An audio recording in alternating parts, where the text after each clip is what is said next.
Hai, welcome to More Talk.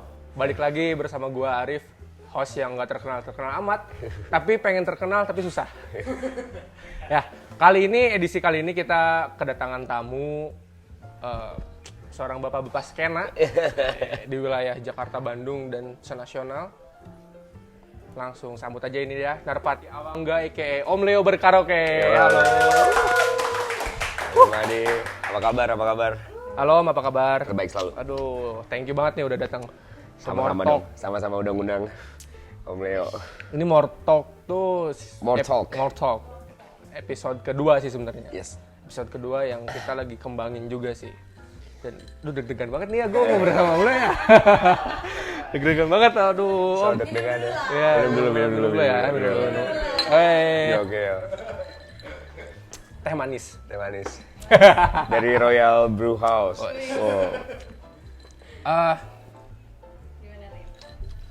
Gimana Om kesibukan sekarang Om? Masih normal, masih berkecimpung di ranah skena lah, budaya, kesenian, seni rupa juga. Bantuin ruang rupa juga buat di Dokumenta di Jerman. Oh, di Jerman. Teman-teman lagi nge-range untuk artistic directornya Dokumenta 2022 tuh Dokumenta 15. Ya semua so far so good lah, masih ngejalanin yang di dunia visual, audio, workshop, ngobrol, pameran juga. Pameran apa tuh Om kalau boleh tahu? Masih di visual art juga. Bermusik ya masih lah, sama Good Night, sama karaoke-nya keliling juga masih jalan.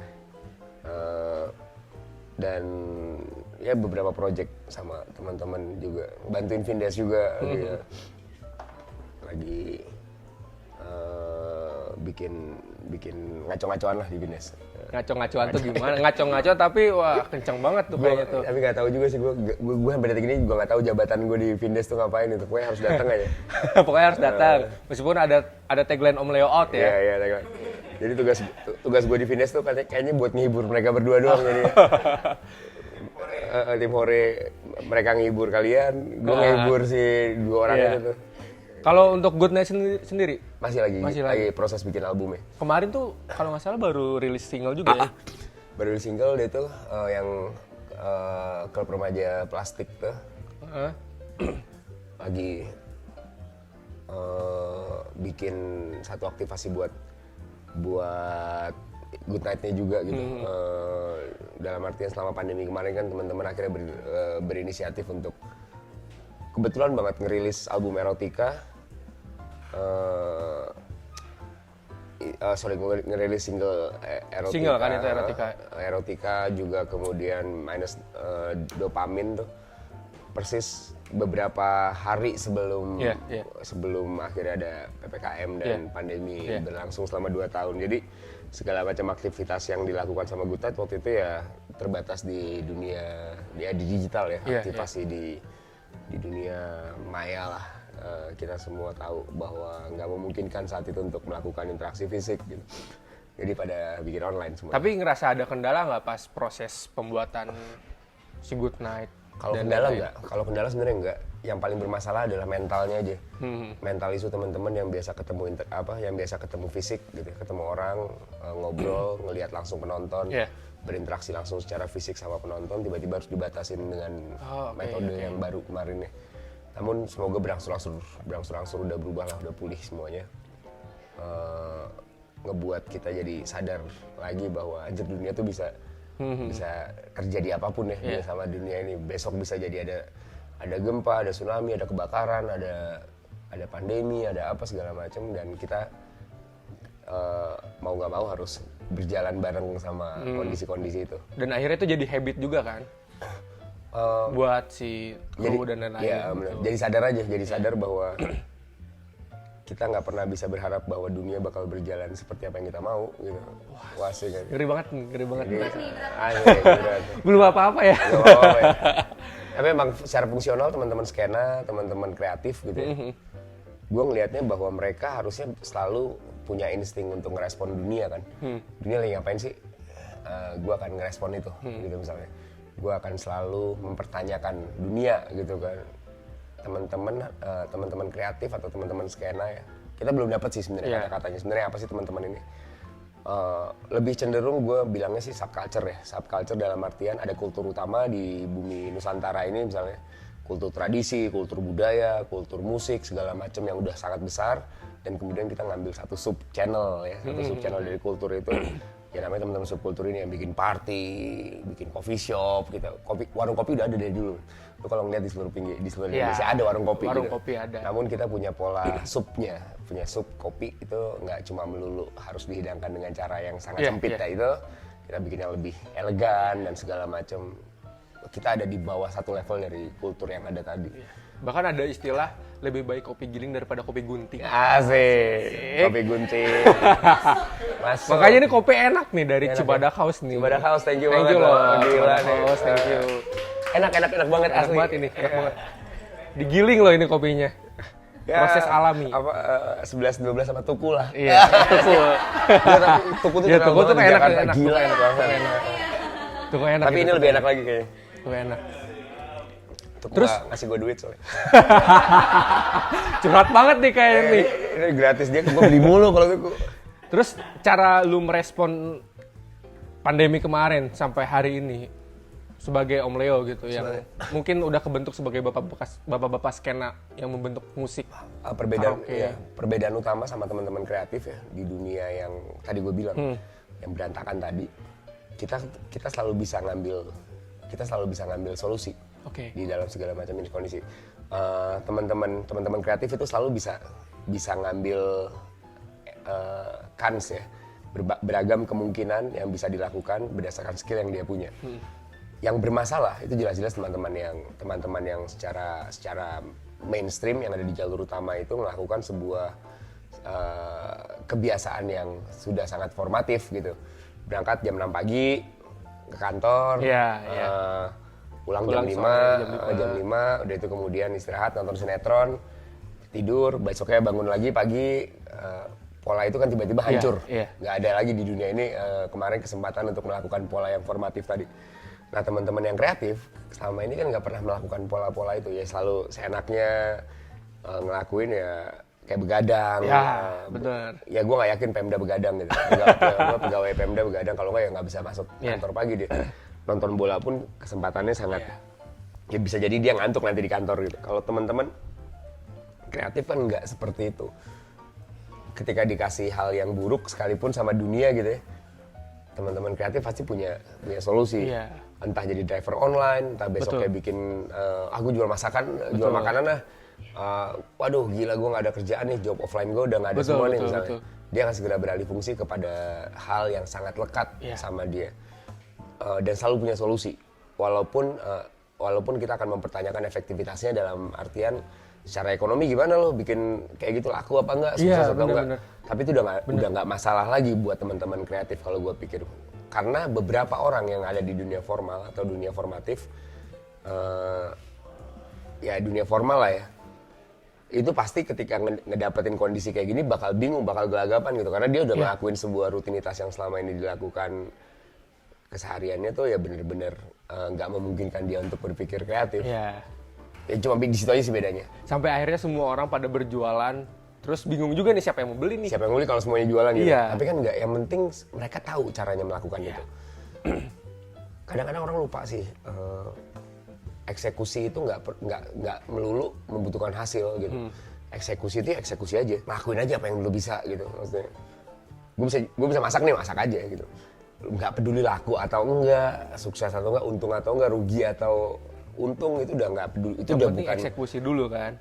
Karena kan kalau menurut gue ya, setiap orang di dunia ini ya punya apa ya, punya jalan yang udah dikasih itu tadi tuh. Punya opportunity yang dikasih sama semesta.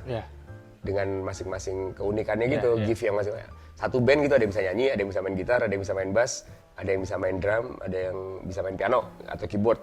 Udah itu dapat gift-nya seperti itu, bisa nyanyi, dia bisa main gitar. Jadi kita bikin band yuk. Kalau si pemain drum juga bisa main keyboard gitu, si pemain drum juga ternyata tahu caranya berbisnis merchandise, si pemain gitar tahu caranya misalnya jadi iklan atau jadi endorse sebuah produk, itu cuma semata-mata bonus gitu maksud gue. Karena gift-nya dia yang udah dikasih ya dilakukan dengan baik itu dalam sebuah band, dalam sebuah kegiatan kreatif. Ada yang bisa gambar, ada yang bisa menjual gambar tersebut, ada yang bisa memamerkan gambar tersebut di galerinya dia karena dia punya galeri. Ada yang bisa misalnya melobi seorang kolektor untuk, Pak, lihat nih karyanya bagus banget gitu ya. Karena skillnya ada di situ, skillnya dia adalah menerangkan sesuatu yang bagus menjadi lebih bagus lagi gitu, memperindah gitu, kayak majas aja. Kejadiannya cuma simpel doang jatuh, tapi sama dia bisa dihiperbolakan. Wah, seolah-olah ini kejadian yang luar biasa. Beberapa teman ada yang memiliki gift seperti itu, beberapa enggak. Beberapa ada yang memiliki kemampuan gigih, ulet, bangun tidurnya pagi gitu. Ada beberapa yang nggak bisa bangun tidur pagi. Ada beberapa yang selalu kesiangan bangun misalnya. Ada beberapa yang nggak punya kesempatan atau nggak punya kemampuan misalnya untuk ngeset kamera aja. Ini dia setiap foto kok ngeblur ya, kenapa ya gitu. Sementara ada orang yang sekali megang kamera langsung ahli banget. Ya setiap orang punya gift. Lo tau nggak kenapa orang itu gift-nya, ya dia bisa jadi punya gift juga gara-gara setiap foto ngeblur gitu. Karena dia fotonya ngeblur, orang yang fotonya fokus jadi punya pride. Gara-gara ada pembanding, ada pembanding orang yang fotonya jelek gitu. Orang yang penyanyi yang lagunya jelek sama yang lagunya bagus kan juga seperti itu. Yang penyanyi yang lagunya bagus itu membutuhkan penyanyi yang lagunya jelek untuk bisa membandingkan bahwa oh karya gue ternyata lebih baik daripada dia. Secara gift ya kemampuan dia bikin lagu yang jelek tadi, tapi yang jelek tadi kan belum tentu yang jelek buat si orang yang bikin. Bisa jadi itu adalah hal terbaik yang dia lakukan, sampai fotonya ngeblur sekalipun ini udah yang terbaik mas yang saya lakukan gitu. Siapa yang tahu coba. Tapi bahkan ada yang menikmati itu sih Om. Ya nggak ada masalah. Karena gimana pun juga kalau udah berjalan sama gift-nya masing-masing, bikin kopi nggak enak juga laku kok. Bikin, oh gini supir angkot mana ada yang bener sih nyupir, ya maksudnya ada yang bagus lah. Supir angkot tuh nyupirnya ugal-ugalan gitu. Tapi ada yang naik, ada yang dia keliling setiap hari dengan keadaan ugal-ugalan itu. Berarti secara fungsi dia udah menjalankan fungsinya dengan benar. Maksud gue ya mengendarai mobil dengan cara seperti itu dan punya segmentasi pasar sendiri gitu, orang yang suka naik mobil dengan kondisi seperti itu. Truk remnya blong, truk yang rusak gitu ya gara-gara si supir punya gift dari semesta untuk bisa ngendarai mobil sebobrok itu gitu. Sama dalam segala berbeda dalam cara itu kan. Apalagi kalau lu balikin itu ke dunia kreatif. Betul. Sama persis kok kondisinya. Cuma tinggal lu tahu nggak itu udah. Itu udah sejalan gitu. Nggak tahu ini ya analisa gembel gue lah. Tapi itu masuk, soalnya ada yang suka kayak contohnya kamera gitu. Kamera kan ada yang suka hasilnya bagus dan atau yang ngeblur. Ya kalau dianalogikan bokep juga kan kayak gitu. Ada yang suka di blur, ada yang enggak gitu kan, kayak video Jepang kan di blur kan. Bokep Jepang kan banyak di blur gitu. Ngapain dibikin tapi di blur gitu. Tapi tetap ditonton. Itu kan estetika seni juga. Ya itu sebenarnya. Betapa ya kan gampang banget sebenarnya kalau ngomongin segala aspek lah semuanya ada. Tukang parkir tuh ada yang beneran parkirin loh, yang benerin. Apa lurus Pak motornya, mobilnya. Ya mantap, prit. Baru ada yang terus. Ada yang gaib juga. Ada yang gaib yang masuk kosong, pas keluar tiba-tiba ada peluit keluar kan. Gue lebih suka sama benda yang berfungsi dibandingkan benda yang berguna. Contohnya kayak gimana? Gini deh, selama berfungsi dengan baik, kameramen kita oke. Lighting kita bagus, sound kita bagus semua ya. Kok video kita nggak ada yang nonton deh, misalnya. Itu jauh lebih baik dibandingkan dengan dengan guna. Udahlah, bikin mah kayak gini aja, nggak usah bagus-bagus. Yang penting viewersnya banyak. Endingnya bukan di kamera, endingnya bukan di sebuah produksi sebuah kreatif. Tapi endingnya ada di viewers yang banyak. Lu berarti nggak ngomongin fungsi saat itu, lu nggak ngomongin tentang kegunaan. Yang penting berguna nih, yang penting ada yang nonton banyak, yang penting ya kayak supir angkot yang ugal-ugalan gitu. Yang penting gue pulang dapat duit banyak gitu. Tapi kinerja dia sebagai seorang supir nyaris nggak terlihat sama sekali fungsinya dia. Itulah gue sering ngasih analogi. Lu masuk ke dokteran, mau jadi dokter apa pengen jadi orang kaya? Ini kan pertanyaan yang mudah banget sebenarnya.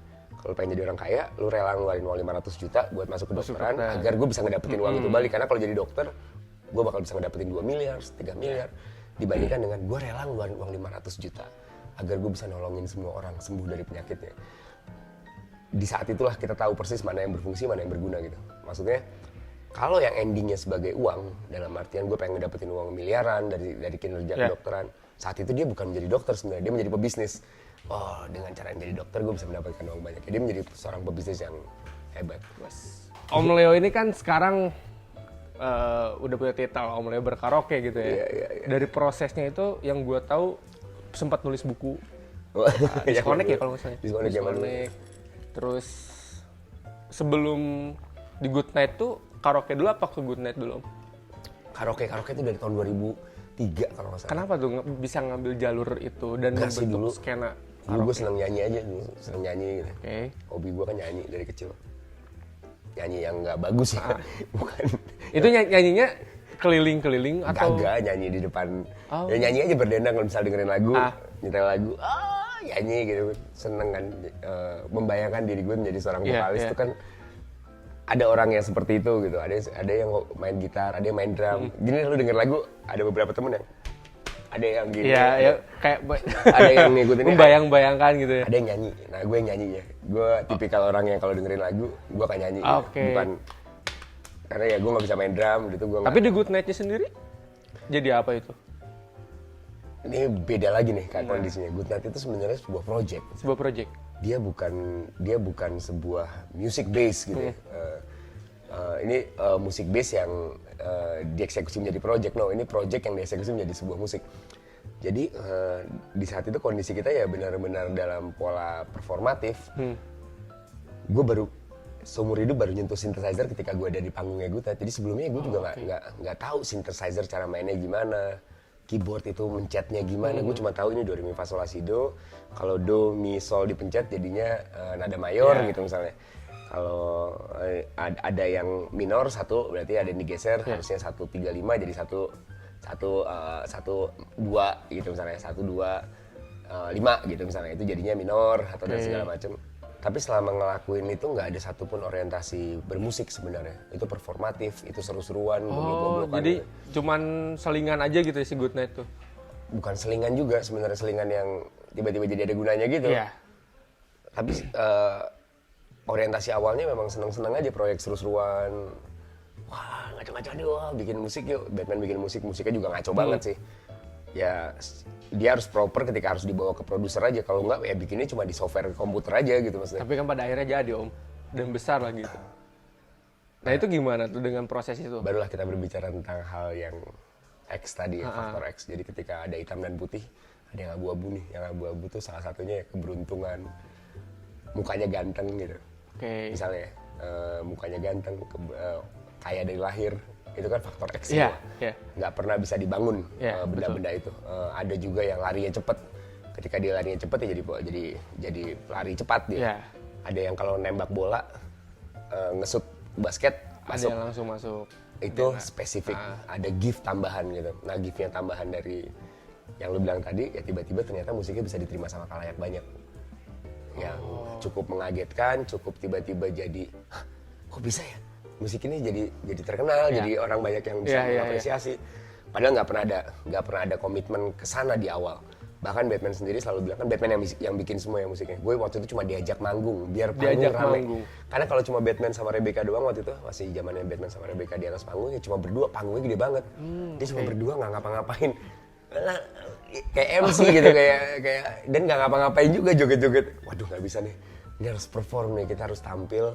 Dandan gitu dan segala macam dandan tambahin alat pura-pura tambahin alat padahal mungkin nggak bunyi juga alatnya ya dipencet asal-asalan aja yang penting kelihatan bahwa kita sedang tampil sampai akhirnya terbentuk berapa personil itu ada sampai akhirnya sekarang ketika jadi 6 ya sekarang ada 6 ada Hans ada Vincent ada Priscil nambah masuk ke Good Night Electric yang Good Night Electric dulu cuma sendiri Batman sendiri. Henry Konsepnya Foundation. apa itu? Henry Foundation bikin satu project namanya Henry Foundation Music Factory itu. FMF. Lalu kemudian dia ngajak Rebecca untuk tandem nyanyiin beberapa lagu yang butuh vokal cewek. Jadi ada vokal ceweknya di sana. Setelah ada vokal cewek, waduh kita harus tambahin yang tampil juga nih kalau gue cuma berdua doang. Ngajak Bondi untuk jadi patung pakai topeng gitu joget-joget. Habis itu, wah nggak bisa nih, Om Leo bantuin yang ngeplay karena dulunya yang ngeplay ya si soundman, FOH gitu. FOH nyetelnya pakai DVD player pula, mas nanti habis ini track 2, habis ini track 3, udah dikasih urutannya track gitu. Sampai akhirnya, wah nggak bisa nih, kita harus butuh orang yang bisa berdialog di atas panggung, udah lo nge-DJ, jadi gue pakai DJ, si DJ nyetelin. DJ set gitu ya? Ya, -1, jadi -1 mereka wah kalau cuma minus 9 doang nggak keren nih, belajar megang alat deh Om Leo. Jadi udah ada sekarang jangan pakai si DJ, kita pakai sequencer namanya. Jadi musiknya udah dimasukin ke sequencer itu. Lalu kemudian gue juga pura-pura megang keyboard lah setidaknya ada tampilnya sentuhan. Boni juga akhirnya pegang keyboard juga. Udah langsung seperti itulah. Rebecca mengundurkan diri dari Goodnight, waktu itu ada kesibukannya yang lain. Akhirnya kita coba bertiga, berlangsung bertahun-tahun sampai ada di satu titik pas sebelum pandemi kemarin kita konsepnya ditambahin deh, kita harus ngeband nih, kayaknya kalau bertiga mungkin udah nggak relate lagi sama apa yang terjadi di. Ya kita tetap melihat relevansinya lah, lo ngeband juga harus tahu bahwa ada apresiasi yang harus diperhitungkan gitu. Sampai akhirnya rilis single yang kemarin ya. Tapi sebelumnya ada Dopamin juga kan ya? Dopamin itu single juga. Dia album formatnya. Oh, udah format album. Formatnya udah album. Ada lagu erotika, ada lagu apa aja? Banyak tuh. Apa aja? VCR gitu kan. Gue cuma denger Dopamin sama erotika. Dopamin, erotika, VCR. Itu kemudian ada beberapa lagu lupa gue sampai karena gue juga nggak terlibat juga sih, jadi buset. Tiba-tiba langsung Om Leo pokoknya lu mencetnya ini ada seru-seruan. Intinya diarahin aja gini. Semuanya garap tuh waktu itu Vincent, Batman, Bondi, Pisil juga ikutan ngasih apa sentuhan suara cewek. Vincent dengan ngasih bass line yang sangar, kalau dia mau bass beneran kalau Vincent. Udah berlangsung sampai sekarang. Kalau buat karaoke-nya sendiri Om, itu terbentuknya sebelum pas di Bandung kah atau di Jakarta? Karena Om Leo juga pernah besar di Bandung juga kan? Gue SMA di Bandung dulu. Sempet? Enggak, di Jakarta malah. Di Jogja pun gue belum sempat nemuin itu. Gue balik ke Jakarta tahun 2002 itu baru nemuin software yang ternyata bisa bikin lagu karaoke. 2002 lah. Ada software MIDI dulu yang bisa diisi pakai lirik. Dia tuh bisa minus one-nya bisa dibuang. Vokalnya bisa dibuang, nadanya bisa ditambahin jadi lirik dan segala macam. Sampai akhirnya berkembang. Sekarang sampai ada software yang secara artificial intelligence bisa ngebuang vokal gitu. Wah, udah banyak banget ya. Lu tinggal ngupload lagu, vokalnya bisa dibuang. Sampai pecahnya tuh, sampai pecah banget nih Om Leo berkaraoke Om Leo berkaraoke itu kapan tuh kira-kira Om? Mungkin di 2013, enggak dong, 2000. Orang mulai kenal Om Leo berkaraoke secara masif itu mungkin 2011 kali ya, 2011-2012 lah. Itu acara apa? Beberapa, masih di klub, masih bentuknya, masih formatnya masih internal banget ya, masih eksklusif, cuma beberapa teman doang yang tahu. Jadi kayak opening pameran, ada bar baru buka, kita coba yuk karaokean yuk, formatnya pun masih belum DJ karaoke, belum pemandu ya, belum. Cuma karaokean aja udah semua orang bisa nyanyi. Jakarta itu? Di Jakarta masih. Di Jogja juga sempat, gue bikin di Jogja juga. Kalau di Bandungnya itu tahun berapa Om? Karaoke di Bandung itu mungkin baru di 2015 mungkin. 2015. Ada beberapa venue di Bandung yang ngajakin berkaraoke juga waktu itu. Udah akhirnya sampai di 2016 atau 2017 gue lupa, ada acara di Makassar yang nekat gitu, gue pengen karaoke di atas panggung gede katanya. Wah jit, gue belum pernah nih di atas panggung gede, udah coba aja. Akhirnya visual di belakangnya ada lirik gede gitu, wah coba deh di atas panggung yang benar-benar panggung band gitu. Sampai akhirnya nge-pilot itu kan? Ya akhirnya sampai disinkronize juga, dia tuh di beberapa venue yang gig. Yang ada crowd banyak gitu, sampai diaktifasi karaoke. Sebelumnya kan cuma di booth kecil, ayo siapa yang mau karaoke, ini lagu dan segala macam. Tiba-tiba jadi performatif gitu, jadi karaoke, jadi pemandu karaoke beneran. Dari situ kan terbentuk nih Om Leo dan lain sebagainya. Terus terdengar juga sebagai bapak-bapak skena gitu. Bapak skena. Nah, skena musik apa gitu. Menurut Om Leo, pandangan Om Leo sendiri nih ya, untuk skena musik Bandung sekarang saat ini tuh gimana sih Om? Ya ranah kreatif lah, nggak cuma musik lah, ranah kreatif. Akhir gue ngomongin ini sih diajakin berantem ya sama teman-teman Bandung. Oh iya serius? Nggak tahu. Nggak banyak yang nggak setuju juga sama opini Om Leo gitu. Kan hanya opini gitu, ini just opinion. Tapi kalau secara jujur, kalau memang benar-benar ini kalau ngomong opini juga, gue juga punya opini pribadi gitu ya. Ada satu hal yang cukup mencengangkan gitu. Dulu Bandung itu adalah kiblat. Dalam artian Jakarta mungkin punya. Jakarta mungkin yang memulai segala hal. dari datangnya alat, dari datangnya industri, dari datangnya talenta, datangnya vendor, properti, segala macam mungkin dipusatkan di Jakarta karena Jakarta gede banget. Saking gedenya tuh lu bayangin nggak ada daerah pabrik, ada daerah pertokoan yang alat-alat berat, ada pertokoan yang alat-alatnya lebih spesifik lagi, apa-apa. Pusat printer, pusat apa, semua ada banget di Jakarta semuanya. Pusat perbelanjaan yang spesifik nih, lu mau belanja apa nih? Itu bisa di Jakarta. Mau barang bekas ada di sini, mau barang yang black market lu ada di mana segala macam. Bandung nggak memiliki itu. Pada waktu itu. Secara spesifik apapun yang terjadi di Bandung, satu Bandung tahu semua. Contoh, cuma ada Ciamplas di Bandung, cuma ada Cibaduyut di Bandung waktu itu ya. Cuma ada satu industri yang mempelopori misalnya tas. Waktu itu ada Alpina, Jaya Giri gitu ya. Walaupun satu kolektif yang sama berdekatan gitu. Karena jalan itu banyak penjahit, banyak perputaran bahan dan segala macam, akhirnya terfokus di sana. Cibaduyut juga demikian. Ciamplas presentatifnya jeans misalnya, walaupun jeansnya nggak diproduksi di sana. Gitu. Tapi semua tiba-tiba punya sentralnya. Dan kalau untuk ngomong sentralistik, yang tadi gue bilang di Jakarta, itu di Jakarta Timur punya, di Jakarta Selatan punya, di Jakarta Utara punya, di Jakarta semua titik punya benda-benda itu. Kalau saat itu di Bandung ya cuma ada satu taman lalu lintas gitu. TL tuh ada satu waktu itu taman Ade Irma Suryani itu dibuat jadi main skate, ya udah semua pada ngumpul di situ. BIP cuma satu, di situ doang orang bisa belanja barang-barang fashion yang wow gitu ya. Kalau lu pengen yang second yang level yang keduanya, lu bisa datang ke Kings atau ke Pasar Baru misalnya waktu itu. Semua secara sentralistik tahu positioningnya kota Bandung. Apa yang terjadi, satu hal yang memicu di Bandung nyebar semua ke seluruh Bandung. Dan menjamurnya cepat banget. Dan itu pula yang menyebabkan akhirnya informasi yang berputar sangat besar di Bandung ini terdengar sama kota-kota lain. Kondisinya kan seperti itu dulu. Kalau Jakarta ya ada juga. Apa yang terjadi di Bandung gitu, pusat jeans juga ada di Jakarta. Cuma itu nggak bakal pernah bisa. Gue tahu punk itu di Bandung kok. Tahu punk di Bandung, tahu hardcore di Bandung, tahu hip hop ya, walaupun di Jakarta ada hip hop ya. Tapi kan gue nggak bakal pernah nyampe informasi tentang hip hop di Jakarta. Karena kan titiknya luas juga kan. Banyak banget yang melakukannya, dan ketika di sana hip hop ya gue di sini lagi anak-anak yang suka musik alternatif, rock misalnya, gerunge gitu ya. Gue ketemunya cuma teman-teman anak-anak gerunge, gue nggak ketemu anak di Bandung. Itu udah bisa jadi semuanya ngumpul jadi satu informasi. Anak-anak Jakarta, anak-anak kota lain tuh harus datang ke Bandung tuh yang wow Bandung gitu.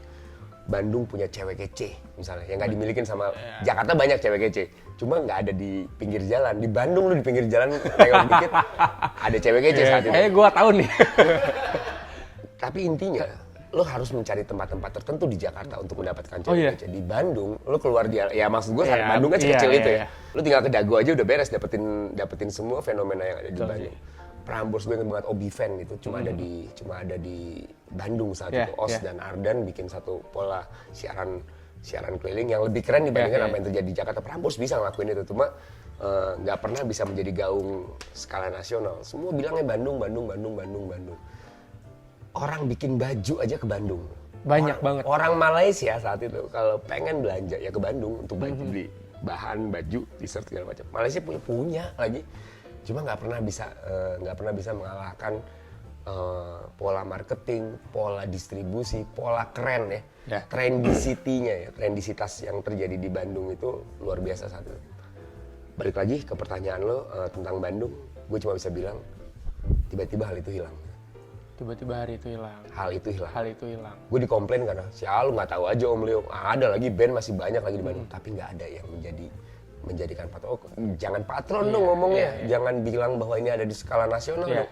No. Dulu gue nggak perlu nyari majalah, nggak perlu buka blog, nggak perlu buka apa, tiba-tiba informasi tentang ada band bagus di Bandung itu nyampe ke kuping. Sekarang gue harus digging. Dan silahkan kalau lu mau digging, kendala utamanya orang digging adalah berapa lama waktu yang terbuang, berapa spesifiknya lu harus mencari, karena semua orang udah nggak ada yang nyari ini.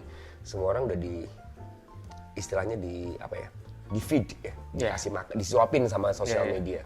Yang lagi keren saat ini ya muncul dengan otomatis di depan muka gue. Dan itu nggak terjadi sekarang buat Bandung. Nggak terjadi sekarang.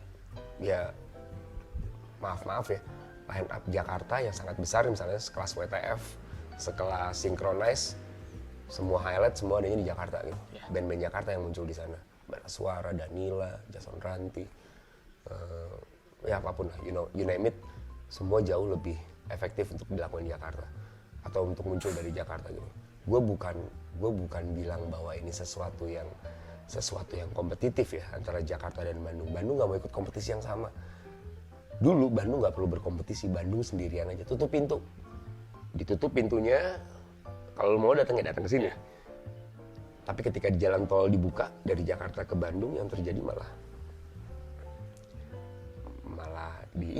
diserang. Bandungnya malah diserbu. Tapi padahal justru banyak orang-orang juga yang mengkiblat masih ke Bandung gitu. Ya untuk pola bisnis mungkin.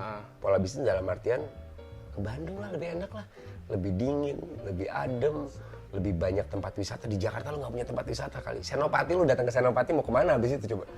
Oke. Lu ke Senopati nih sekarang, berhenti di Senopati. Wah Pak, tidak ada. Pulang dari situ kaburnya nggak di deketan situ.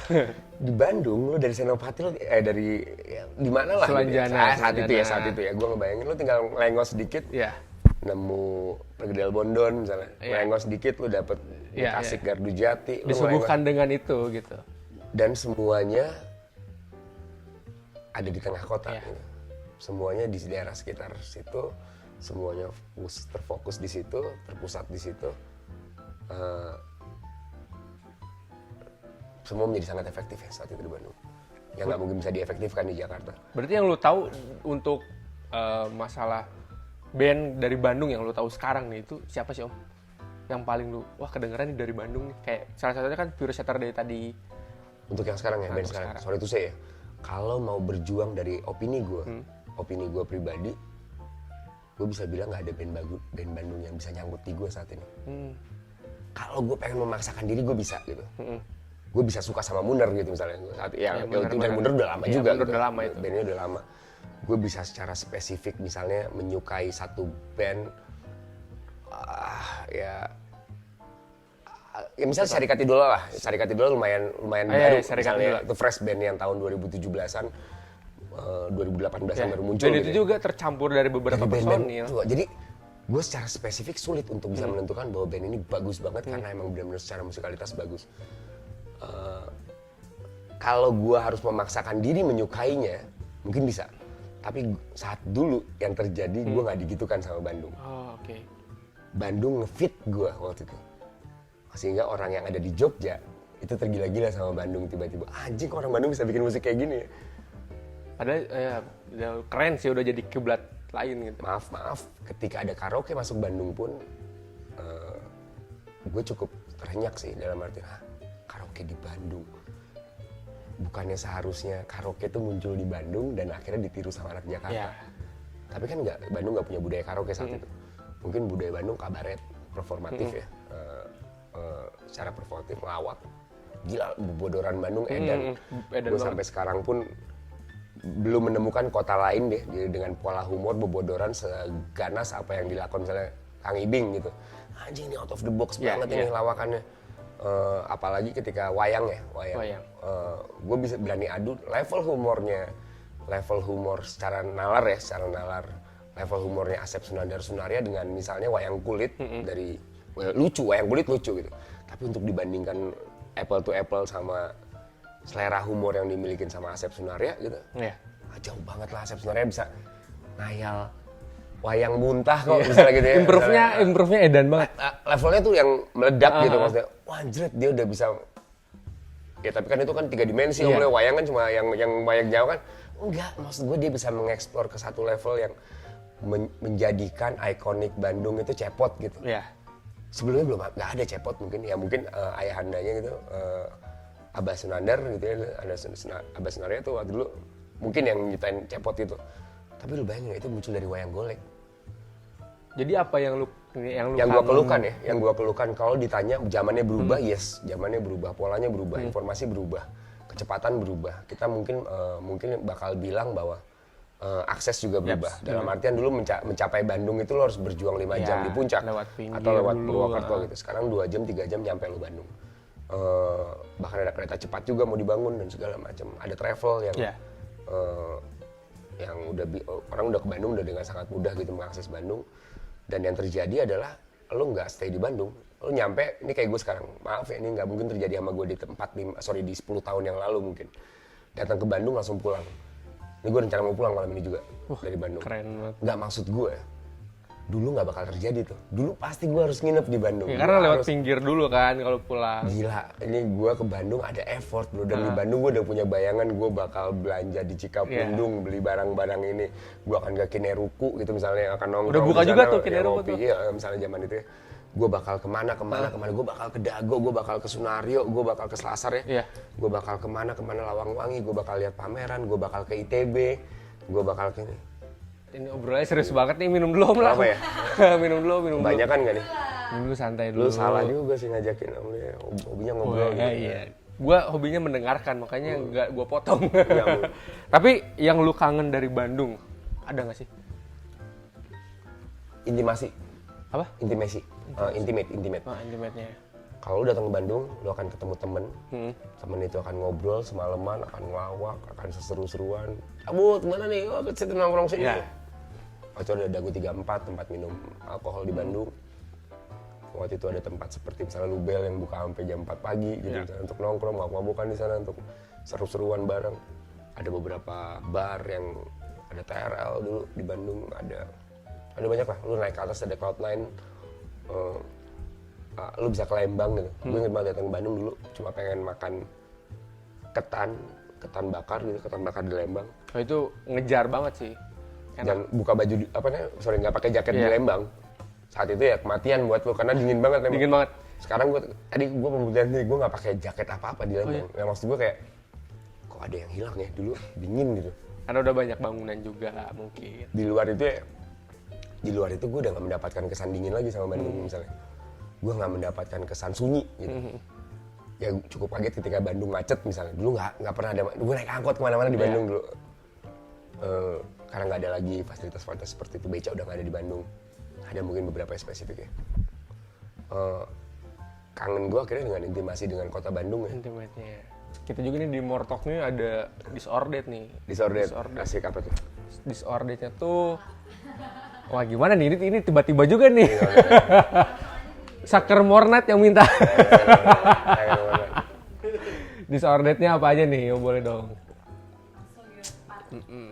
Dia ada beberapa, ini jawab cepat ya. Ingat.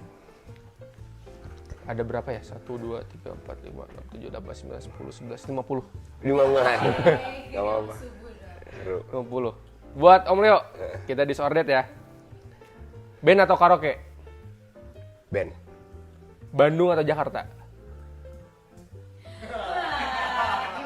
Dulu apa sekarang nih?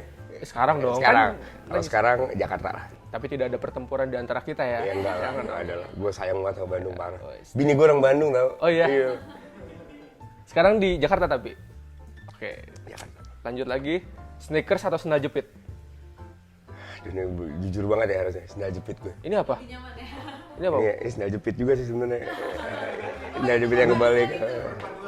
Ya, kayak boots sih Om. Ya pura-pura aja. Gue sandal jepit lebih efektif. Walaupun nggak bisa datang ke acara ya harus pakai sepatu. Gitu.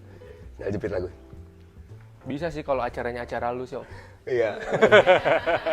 Gue kalau meeting sama klien sering pakai sandal jepit tapi nggak dimarahin juga mereka. Kecuali harus masuk ke hotel. Baru gue, mas nggak boleh mas pakai sandal. Padahal kan menyediakan sandal juga hotel. Iya, bego juga tuh. Lebih dari sandal jepit lagi. Iya. Perkantoran. Soalnya mas harus rapi. Ini rapi tahu orang Indonesia tuh pakai sandal jepit. Lu yang ke barat-baratan. Terus lagi nih, bangun telat atau begadang sampai pagi? Begadang sampai pagi. Oke, berarti kita podcast sampai jam 5 aja kali ya. Terus, minta maaf atau memaafkan? Maafkan. Instagram atau YouTube? Instagram. Kayak sengsara atau miskin bahagia? Miskin bahagia. Om Leo atau Narpati Awang enggak? Om Leo. Vincent atau Desta? Iya. Wah, anjing. Ini pertanyaan. Ini gue kalau misalnya disended gue gak bisa milih dua-duanya karena dua-duanya ini beda banget. Ini gue terangin dulu ya. Ini gue gak bisa jawab. Gue bersahabatnya sama Vincent. Bersahabatnya sama Vincent. Desta itu bukan sahabat yang baik. Nggak pernah ngobrol, nggak pernah bareng jalan pergi kemana, barengan itu nggak pernah Desta.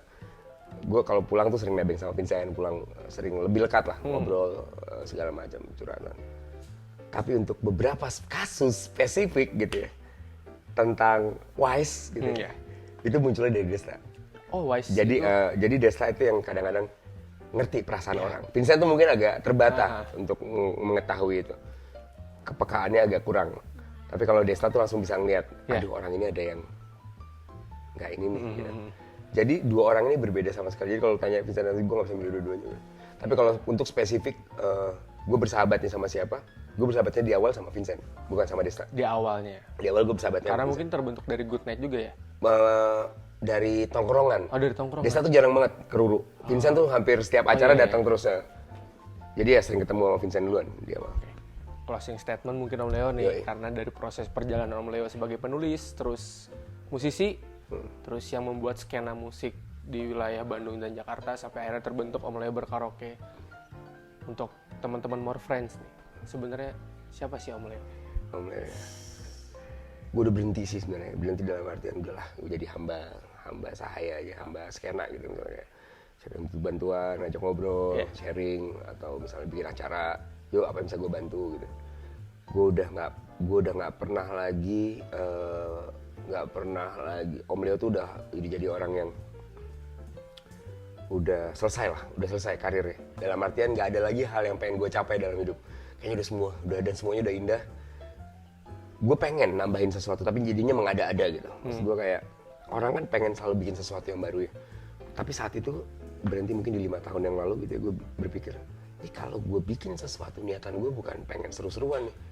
Niatan gue pengen nyari masalah, hidup gue jadi nggak bahagia nih. Padahal saat ini hidup gue bahagia banget, semuanya udah. Seminggu yang lalu lah ATM gue tinggal 9.000 perak. Tanpa gue sadari ATM gue tinggal 9.000 perak. Kaget gitu gue. Jadi nggak bisa bayar gitu. Wah, nggak punya duit lah gue satu hari itu. Shit, miskin. Ini benar-benar miskin yang literally gue miskin saat itu. Karena nggak ada makan, bingung nih. Mau makan gimana nggak ada. Harus minjem uang ke orang lain gitu. Jangan minjem dulu. Tiba-tiba bini gue keluar dari kamar. Kita kan masih punya uang luar negeri nih. Dia ditukerin sama dia. Tiba-tiba ada rezeki lagi. Besoknya ada yang transfer. Besoknya ada yang kelupaan pernah berhutang sama Om Leo, ngebayar segala macam. Akhirnya ada duit lagi. Habis lagi besoknya. Jadi itu kejadian itu kejadian sebelum Lebaran. Persis setelah Lebaran. Seminggu kemudian ada satu kejadian lagi bahwa uang yang udah lumayan ini udah ada buat bisa bertahan. Tiba-tiba tinggal 19.000 di ATM. Kok habis lagi ya uang kemarin? Wah, udah nggak bener, nggak ada kerjaan lagi, maksud gue nggak ada karaoke berbayar gitu yang mendapatkan uang proper, nggak ada. Ini gue ceritain Om Leo itu di konteks yang saat ini terjadi adalah ya udah kayaknya udah pasrah aja sama hidup. Udah nggak ada lagi yang perlu gue kejar gitu, udah seru-seru, semuanya udah seru, udah menarik. So kalau lu nanya Om Leo itu apa sih saat ini? Ya udah cuma gue jadi budak skena lah. Orang mau bikin acara, mau seneng-seneng, mau seru-seruan. Ada Om Leo yang misalnya bisa bantu kalau ada beberapa teman yang mungkin nggak bisa ngebantu gitu ya, dalam artian kesulitan secara teknis apa segala macam. Om Leo bisa sendirian doang Om Leo. Om Leo nggak ada manajer, nggak punya manajemen, nggak punya manajer, nggak ada driver, hidupnya sendiri. Udah kemana-mana bisa jalan kaki, bisa naik mobil, bisa naik Gojek, apa segala macam. Yang bisa ada dimanapun sama teman-teman kalau misalnya butuh bantuan atau apa yang bisa gue bantu gitu. Gue selalu ngomong saat ini gue selalu sharing ke teman-teman apa yang bisa gue. Kalau ada yang menghubungi gue gitu, Om Leo boleh ngobrol nggak sedikit? Apa yang bisa gue semampu gue ya. Siapa tahu gue jadwal gue bentrok, gue nggak bisa balas WhatsApp lu secara apa ya, bagi waktu gitu. Mungkin gue udah kehabisan waktu juga. Gue jam 4 subuh udah mulai ngantuk sekarang. Jam 5. Biasanya gue bisa sampai jam 8, jam 9 baru ngantuk gitu. Sekarang gue udah jam 5 aja. Udah nggak kuat mata gue. Usia ternyata udah jadi masalah utama gitu buat gue. Jadi ya udah apa yang bisa gue kasih ya. Bikin workshop, makanya gue sekarang hobinya tuh bikin workshop, ngobrol sama teman-teman. Ada kegelisahan apa yang bisa gue bantu. Apa yang bisa gue coba terangkan ulang karena gue punya pengalaman yang jangan-jangan lu belum pernah ngalamin itu. gue pernah ngalamin hal ini. Kalau gue pikir untuk ngasih tau Om Leo sekarang, Om Leo yang sekarang ya, bukan Om Leo itu apa yang dari zaman dulu gitu. Sekarang sih kayaknya udah bisa gue jawab, ya udahlah Om Leo budak scan aja, kayak orang yang udah mendedikasikan dirinya, nggak bakal lari kemana-mana. Mungkin di situ aja kali. Oke. Om Leo kayak gitulah orangnya. Oke, thank you banget Om Leo, tepuk tangan. Wah, nggak kerasa ini ngobrolnya lama banget. Kelamaan. Thank you banget Om Leo Thank you udah banget mau ya. datang di podcast More Talk Podcast dari Baik, More Night baik. Official. Thank you juga untuk Cibadak House. Cibadak House, thank Yang you. sudah Ini menyediakan juga thank you tempat. banget Thank you juga nih untuk Royal Brew House. Thank you banget. Thank you juga. Thank you buat Oh, ini makanannya. Thank you Royal Blue House. Royal Blue Brew House. Blue House. Bro, thank you banget ya. Ini minuman enak, manis. Whisky manis. Whisky anak muda. Ya, Thank you banget Om Leo. terbaik. Sehat selalu. Oh, Thank you teman-teman, semuanya. thank you ya. Sampai jumpa di More Thank you Talk semua. selanjutnya. Thank you Cibadak. Crew.